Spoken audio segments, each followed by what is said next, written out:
بسم اللہ الرحمن الرحیم۔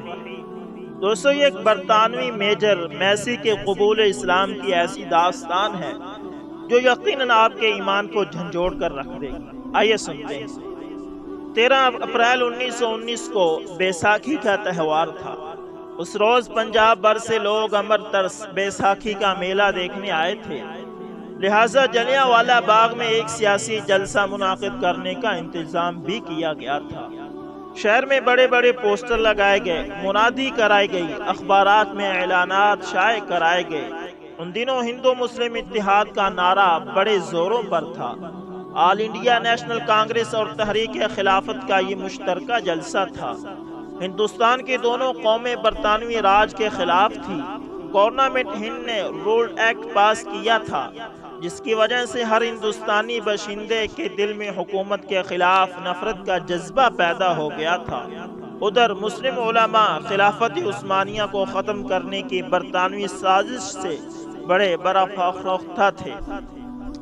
اس جلسے میں ہندو مسلم مل کر ایک ہی پلیٹ فارم سے حکومت برطانیہ کے خلاف اپنے جذبات کا اظہار کرنا چاہتے تھے اور متفقہ ریزولوشن پاس کر کے حکومت سے ہر طرح کا بائیکاٹ مقصود تھا۔ دوسرے لفظوں میں کھلی بغاوت کا اعلان کرنا تھا۔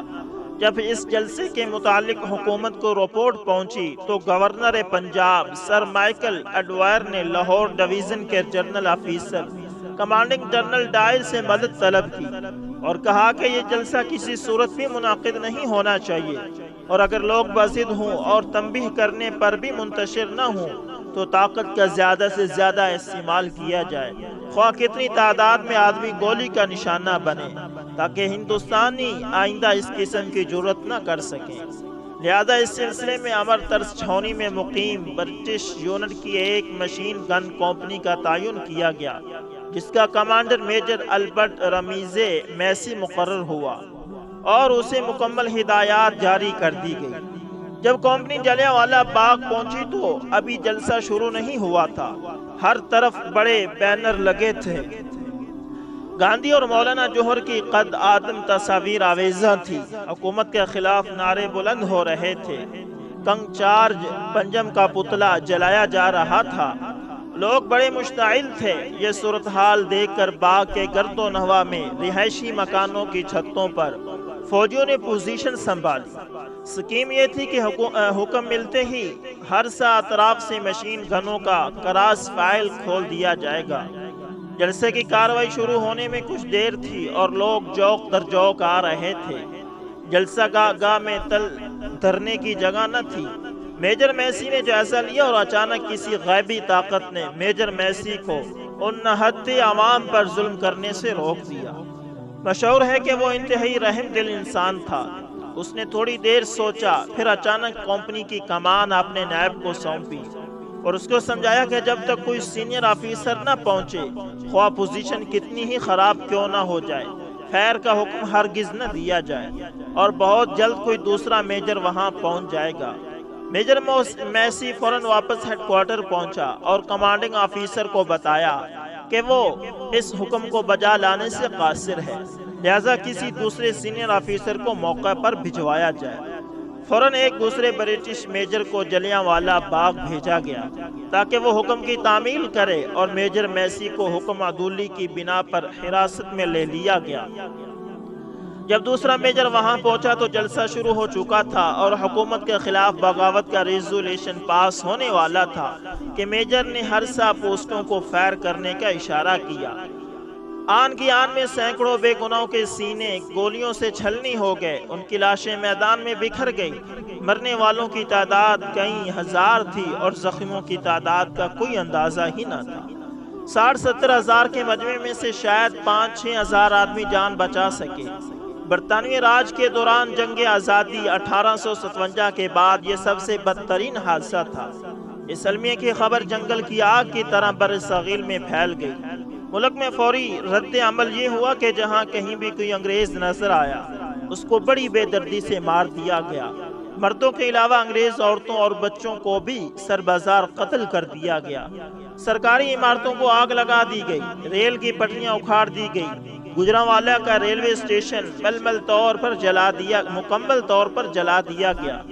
حکومت کو کسی ہندوستانی پر اعتماد نہ رہا۔ انڈین آرمی کے کئی پوائنٹوں سے ہتھیار لے لیے گئے۔ دوسرے روز ضلع امرتسر کے علاوہ لاہور اور گوجرانوالہ میں مارشل لا نافذ کر دیا گیا۔ تشدد کی ایسی تباہی کی خبر جب انگلینڈ پہنچی تو برطانوی پارلیمنٹ میں زبردست ہنگامہ ہوا اور حکومت سے مطالبہ کیا گیا کہ ذمہ دار افسروں کو واپس بلایا جائے اور ان پر مقدمات چلائے جائیں۔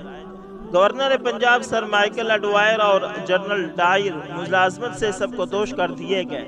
ان پر مقدمات تو کیا چلتے، محض ہندوستانیوں کو ٹھنڈا کرنے کی خاطر ان کو برائے نام سزائیں دی گئی۔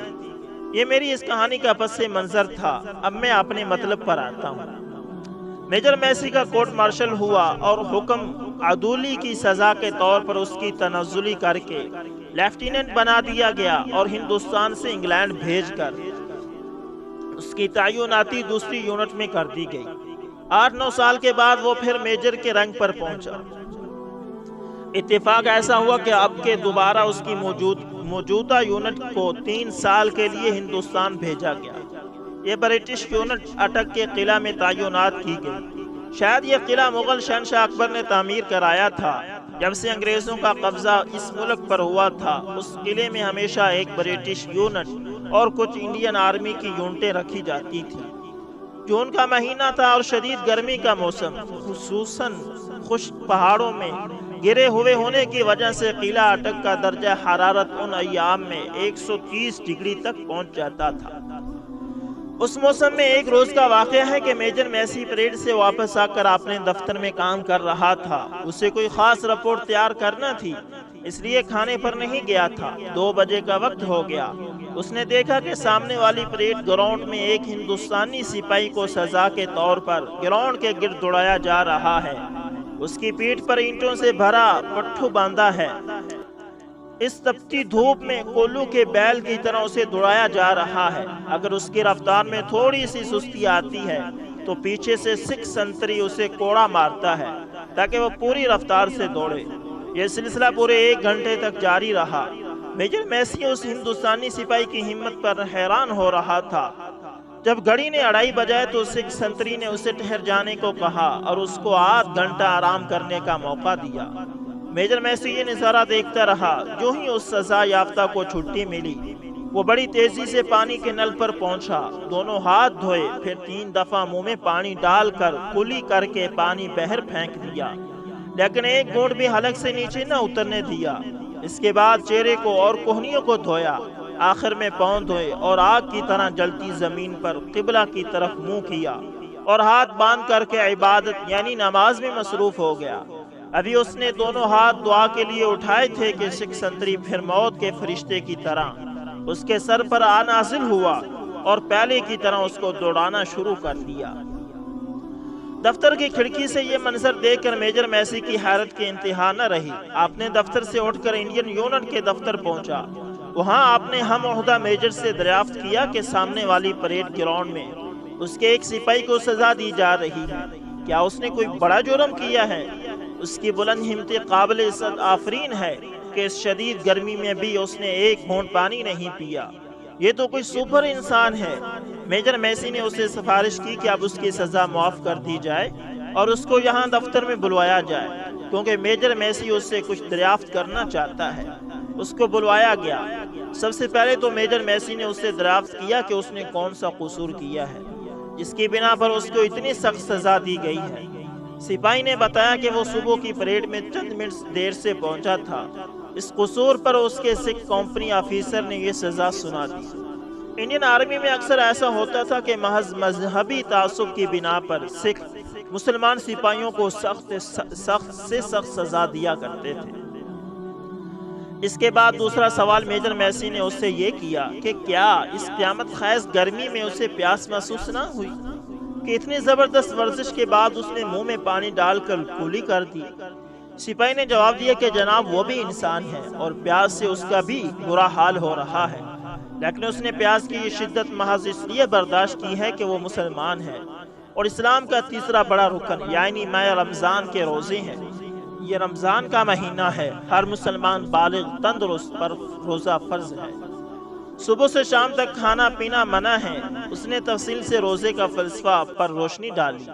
میجر میسی نے اس سے پوچھا کہ اس قدر پیاس کی شدت تھی، اگر ایک دو گھونٹ پانی پی لیتا تو اس وقت آپ کو کون دیکھ رہا تھا؟ سپاہی نے جواب دیا، کوئی دیکھے یا نہ دیکھے مگر خدا تو حاضر و ناظر ہے اور اس کے حکم کی خلاف ورزی وہ نہیں کر سکتا۔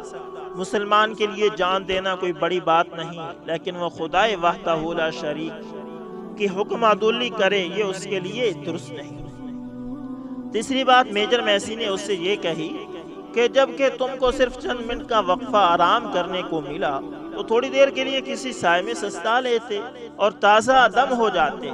سپاہی نے جواب دیا کہ مسلمان کے لیے سب سے بڑا رکن نماز ہے، ہر نماز عین وقت پر ادا کرنا فرض ہے۔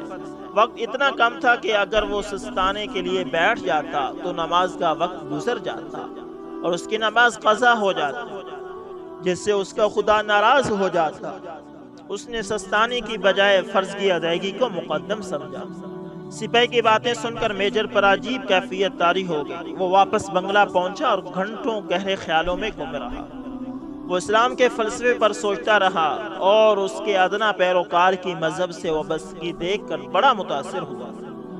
شام کو کلب جانا چھوڑ دیا، اپنی فوجی ڈیوٹی میں دلچسپی لینی بھی چھوڑ دی، بالکل خاموش رہتا اور سب سے علیحدگی اختیار کر لی۔ اس کے ساتھی افیسر حیران تھے کہ میجر میسی کو کیا ہو گیا، گہرے خیال میں مستغرق رہتا۔ ہفتہ کے بعد اس نے 4 روز کی رخصت لی، راول پنڈی پہنچا اور وہاں تمام کتب فروشوں کی دکانیں چھان ماری اور جہاں جہاں اسے اسلام پر کوئی کتاب انگریزی میں نظر آئی خرید لی۔ درجنوں کتابیں، قرآن پاک کے چند پارے جو انگریزی میں ترجمہ ہو چکے تھے لے کر واپس قلعہ اٹک پہنچا۔ اب تو صبح و شام انہی کتابوں میں مصروف رہتا۔ چند دنوں کے بعد اس نے اسلام کی بابت کافی معلومات حاصل کر لی۔ اب اس نے فیصلہ کر لیا کہ جتنی جلدی ہو سکے حلقہ اسلام میں داخل ہو کر زندگی کو نئے ڈھب پر ڈھالے، گزشتہ گناہوں کی تلافی کرے اور جلد سے جلد باقاعدہ اسلام قبول کر کے باقاعدہ زندگی اسلام کی تبلیغ و تعلیم میں گزارے۔ ایک روز جمعہ کے دن جب قلعہ کی مسجد میں اذان ہوئی تو میجر میسی نہا دھو کر مسجد جا پہنچا۔ امام صاحب نے ابھی خطبہ شروع نہیں کیا تھا، نمازی مسجد میں جمع ہو رہے تھے۔ وہ سیدھا پہلی صف میں جا پہنچا اور امام صاحب سے بڑے مؤدبانہ اور نیاز مندانہ لہجے میں التجا کی، کیا مجھے حلقہ اسلام میں داخل کر لیں، اور کہا کہ مجھے یقین ہو چکا ہے کہ اسلام ہی ایک سچا دین ہے اور قرآن مجید واحد الہامی کتاب ہے جس میں 14 صدیاں گزر جانے کے بعد بھی ایک زبر یا زیر کی تبدیلی نہیں آئی۔ امام صاحب اور باقی سب حاضرین برٹش یونٹ کے ایک برٹش میجر کی زبان سے یہ الفاظ سن کر دنگ رہ گئے۔ شاید امام صاحب ایسے خیالات میں مستغرق تھے کہ ایسا کرنے سے ان کا انجام کیا ہوگا۔ غرض یہ کہ کچھ دیر کھڑے کھڑے میجر میسی کی صورت تکتے رہے۔ اتنے میں حاضرین نے زبردست مطالبہ کیا کہ امام صاحب جلدی کرے، نماز کا وقت ہو رہا ہے، خطبہ سے پہلے یہ کار خیر سر انجام دیں، میجر صاحب کو کلمہ طیبہ پڑھائیں اور مشربہ اسلام کر دیں۔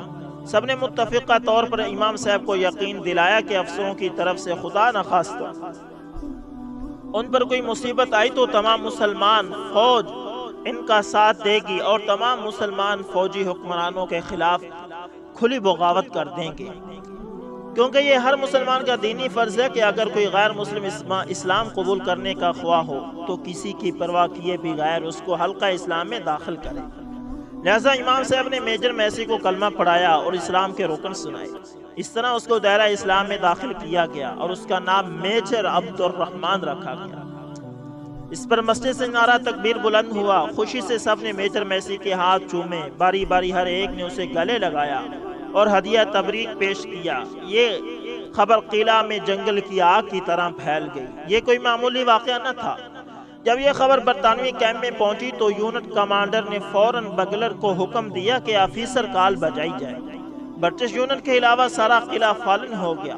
میجر میسی کو سب کے سامنے کھڑا کیا گیا، اس کی پٹی، بیلٹ اور میجر آف رینک اتار دیا گیا اور کرنل کے حکم سے حراست میں لے کر اپنے بنگلے میں نظر بند کر دیا گیا اور ایک دوسرا سینئر میجر اس پر تعینات کر دیا گیا اور فوراً رپورٹ آرمی ہیڈ کوارٹرز دلی کو بھیجی گئی۔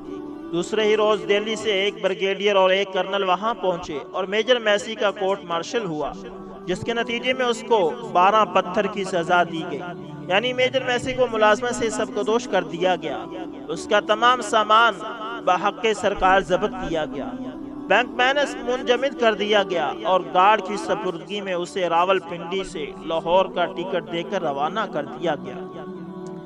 اتفاقاً اس کی جیب میں صرف 300 روپے تھے اور تن پر 3 کپڑے اور بس۔ قسم پرسی کی حالت میں لاہور پہنچا، اسٹیشن سے باہر نکلا، کچھ نہیں جانتا تھا کہ کہاں جائے، یہاں کوئی اس کا شناسہ نہ تھا۔ اسٹیشن کے نزدیک برگنزا ہوٹل پہنچا اور چھوٹا سا کمرہ بک کرایا۔ کئی روز تک تو کمرے کے اندر ہی رہا، کھانا بھی کمرے میں کھاتا تھا۔ جب تنہائی سے گھبرا گیا تو کھانے کے وقت ڈائننگ ہال میں جاتا اور دور ایک کونے کی میز پر اکیلا بیٹھتا اور کھانا کھا کر واپس کمرے میں آ جاتا۔ اس کو اگر کسی بات کا افسوس تھا تو صرف یہ کہ اس کی تمام کتابیں بھی ضبط کر لی گئی تھی، اخبار پڑھنے کے سوا اس کا اور کوئی شغل نہ تھا۔ ایک روز ڈائننگ ہال میں ایک تقریب تھی اور بڑی تعداد میں لوگ جمع تھے، خوب رونق تھی، لیکن میجر میسی خاموش ایک کونے میں بیٹھا کچھ سوچ رہا تھا۔ سب کی نگاہیں اس پر جمی ہوئی تھی، مگر وہ دنیا و مافیا سے بے خبر اپنے خیالات میں گم تھا۔ جب تقریب ختم ہوئی تو ایک شریف آدمی اس کے پاس پہنچا اور معذرت کر کے دریافت کیا کہ آپ کون ہیں، کس ملک سے آپ کا تعلق ہے اور کھوئے کھوئے کیوں رہتے ہیں، کیا وہ اس کی کوئی خدمت کر سکتا ہے؟ میجر میسی نے نہایت خندہ پیشانی سے اس کو اپنا تعارف کرایا اور کہا کہ اس کی اتنی مدد کرے کہ کسی اسلامی ادارے سے اس کا تعارف کروا دے تاکہ وہ اسلام کے متعلق پوری معلومات حاصل کر سکے۔ اس شخص نے وعدہ کیا کہ دوسرے روز وہ اس کو ساتھ لے جا کر لاہور میں بہترین اسلامی ادارے سے روشناس کرائے گا۔ دوسرے روز وقت مقررہ پر وہ آدمی میجر میسی کو انجمن اشاعت اسلام کے دفتر لے گیا۔ یہ جماعت احمدیہ کی لاہوری پارٹی کا دفتر تھا۔ وہاں جماعت کے سربراہ نے وعدہ کیا کہ وہ اس کے لیے کسی معقول تنخواہ والی ملازمت کا انتظام بھی کر دے گا۔ میجر ہر روز ان کے دفتر جاتا اور لائبریری میں کتب کا مطالعہ کرتا۔ وہ بڑا خوش تھا کہ اللہ نے اسے ایک تبلیغی ادارے سے منسلک کر دیا ہے۔ ایک روز لائبریری میں بیٹھا ایک رسالہ پڑھ رہا تھا۔ اس رسالے میں مرزا غلام احمد قادیانی کی نبوت کا ذکر تھا اور مرزا کی پیشن گوئیوں پر بحث کی گئی تھی۔ میجر میسی کو اس عبارت کے پڑھنے سے بڑی حیرانی ہوئی کہ جو کچھ اب تک اس نے اسلامی کتابوں میں پڑھا تھا اور جو کچھ اس کو بتایا گیا تھا وہ حضور سرور کائنات صلی اللہ علیہ وسلم کے متعلق یہ بات تھی کہ ان کے بعد کوئی نبی نہیں آئے گا۔ آپ صلی اللہ علیہ وسلم آخری نبی ہیں اور قرآن مجید آخری الہامی کتاب ہے، لیکن غلام احمد اس بات کی صاف نفی کرتا ہے۔ میجر نے بار بار اس تحریر کو پڑھا۔ یہ بات میجر میسی کی سمجھ سے بالا تھی۔ وہ وہی رسالہ لے کر لائبریری کے انچارج کے پاس پہنچا اور اسے وضاحت چاہی، مگر وہ اس کو مطمئن نہ کر سکا۔ دوسرے روز جمعہ تھا۔ میجر میسی ان کی مسجد میں گیا اور نماز کے بعد اس نے امام مسجد سے اس مسئلے کی وضاحت چاہی، مگر امام مسجد کی باتوں سے مطمئن ہونے کی بجائے اس کے دل میں مزید شکوک پیدا ہوا۔ قادیانی علماء اس کو غلام احمد کی نبوت کا قائل نہ کر سکے۔ وہ چاہتا تھا کہ کسی دوسرے عالم سے اس بارے میں گفتگو کرے، لیکن وہ کسی کو نہ جانتا تھا کیونکہ ان چند دنوں میں اس کو صرف قادیانیوں ہی سے واسطہ پڑا تھا۔ اتفاق سے لاہور سے نکلنے والے ایک اخبار ایسٹرن ٹائمز میں اس نے علامہ عبداللہ یوسف علی کا ایک مضمون پڑھا جو ان دنوں اسلامیہ کالج ریلوے روڈ لاہور کے پرنسپل تھے۔ میجر میسی نے علامہ عبداللہ یوسف علی کے انگریزی ترجمہ قرآن کے چند پارے پڑھے تھے، ان کے نام سے واقف تھا، لہذا اسی دن سیدھا اسلامیہ کالج پہنچا اور علامہ سے انٹرویو کے لیے وقت مانگا۔ علامہ نے فوراً اس کو اندر بلا لیا۔ علامہ نے اس کو ساری بات سمجھا دی، تسلی دی اور کہا تمہاری پریشانی واقعی وجہ ہے۔ علامہ اسی روز چند دنوں کے لیے ممبئی جا رہے تھے۔ انہوں نے وعدہ کیا کہ واپسی پر وہ اس کی تشفی کرا دیں گے۔ فی الحال اس کا تعارف علماء سے کرا دیا تاکہ اس کو اسلام کی صحیح تعلیم دے۔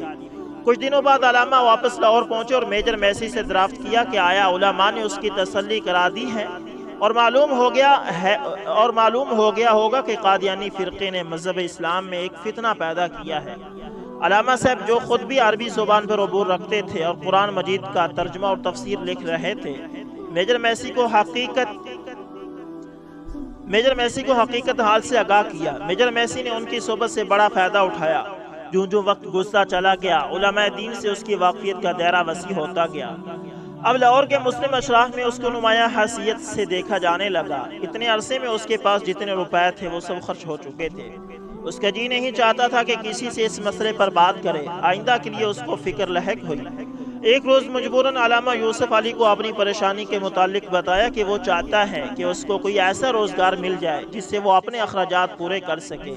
وہ کسی فرد یا ادارے پر بوجھ نہیں بننا چاہتا، لہٰذا علامہ صاحب نے دوسرے ہی روز انجمن حمایت اسلام کے اس وقت کے صدر شیخ عبد القادر سے اس کا ذکر کیا اور اس بارے میں پوری کوشش اور امداد کا وعدہ کیا۔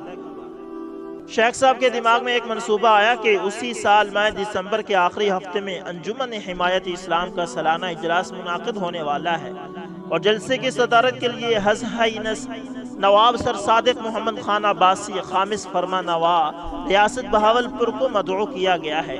اس موقع پر میسی کا نواب صاحب سے تعارف کرایا جائے اور ان سے درخواست کی جائے کہ وہ اس نو مسلم کی امداد کریں۔ یقین تھا کہ نواب صاحب ضرور اس بارے میں کوئی مناسب انتظام کر دیں گے۔ 26 دسمبر 1930 کو انجمن کا سالانہ اجلاس منعقد ہوا، جس میں تمام بر صغیر سے نامور دانشور، علماء دین اور اکابر ملت نے شمولیت کی۔ شروع سے یہ طریقہ رائج تھا کہ ہر سال کسی مشہور نو مسلم کو مدعو کیا جاتا کہ وہ حلقہ اسلام میں داخل ہونے کی وجہ بیان کرے اور دین اسلام کے فلسفے پر روشنی ڈالے۔ چنانچہ اس مرتبہ میجر میسی نے اپنی داستان سنائی کہ کس طرح ایک سپاہی کے جذبہ ایمانی نے اس کی دنیا بدل دی۔ اس کی سرگزشت نے صدر جلسہ نواب صاحب پر بڑا اثر ڈالا۔ تقریر کے بعد نواب صاحب نے اس کو گلے لگایا اور مبارکباد دی۔ اس کی جرأت اور اسلام کی خاطر اتنی قربانی دینے پر داد دی۔ میں ان دنوں اسلامیہ کالج میں بی اے کا طالب علم تھا۔ جو کچھ میجر میسی کے متعلق اوپر بیان کیا گیا، یہ باتیں میں نے خود میجر میسی کی زبانی سنی اور میری یہ خوش قسمتی تھی کہ 3 سال کے بعد جنوری 1934 میں جب مجھے بھاولپور میں اسٹیٹ فورسز میں کمیشن ملا اور میری تعیناتی فسٹ بھاولپور انفنٹری میں باعہدہ سیکنڈ لیفٹیننٹ ہوئی، تو میجر میسی جو اب لیفٹیننٹ کرنل کے عہدے پر فائز تھے، اب اس بٹالین کے کمانڈنگ آفیسر تھے۔ یہ راقم کی خوش قسمتی تھی کہ ایسے محب اسلام کمانڈر کے ماتحت ملازمت کا موقع ملا۔ انجمن کا جلسہ ختم ہوا تو اسی رات انجمن حمایت اسلام کے صدر شیخ عبد القادر نے نواب بھاولپور کے اعزاز میں اپنی کوٹھی واقع ٹیمپل روڈ موجودہ حمید نظامی روڈ پر دعوت دی، جس میں پنجاب بھر کے تمام سرکردہ مسلمان رہنما شامل تھے۔ میجر میسی کو بھی مدعو کیا گیا تھا۔ کھانے کے خاتمے پر سر عبد القادر نے باری باری تمام حاضرین کا نواب سے تعارف کرایا۔ سب سے آخر میں میجر میسی کو بلایا گیا۔ نواب صاحب نے اسے بڑے اتفاق سے ہاتھ ملایا اور اپنے ساتھ صوفے پر بٹھایا۔ شیخ صاحب نے یہ موقع غنیمت جانا اور نواب صاحب سے التجا کی کہ میجر میسی کے ذریعہ معاش کا اگر ریاست انتظام کر سکے تو یہ بڑی خوشی کی بات ہوگی، کیونکہ اس طرح وہ اسلامی ریاست کے اس اسلامی معاشرے میں رہ کر اسلام کی اصل روح پہچانے گا اور ساتھ ہی کسی کا دستے نگر نہ ہوگا اور خودداری سے زندگی بسر کر سکے گا۔ یہ سنتے ہی نواب صاحب بڑے خوش ہوئے اور میجر میسی کو مخاطب کرتے ہوئے کہا کہ میجر صاحب، کیا آپ دوبارہ فوجی زندگی اختیار کرنا پسند کریں گے؟ کیونکہ میں چاہتا ہوں کہ حکومت ہند کی طرف سے جو اسٹیٹ فورسز کی نئی پالیسی نافذ کی گئی ہے کہ ریاست افواج کو 3 حصوں میں تقسیم کیا جائے۔ پہلا حصہ امپیریل ٹروپس جو ٹریننگ اور انتظامی طور پر انڈین آرمی کا حصہ ہوگا، البتہ اس کے اخراجات ریاست برداشت کرے گی، لیکن باوقت ضرورت حکومت ہند اس فورسز کو ریاست سے بہر جہاں ضرورت ہوگی تعینات کر سکے گی۔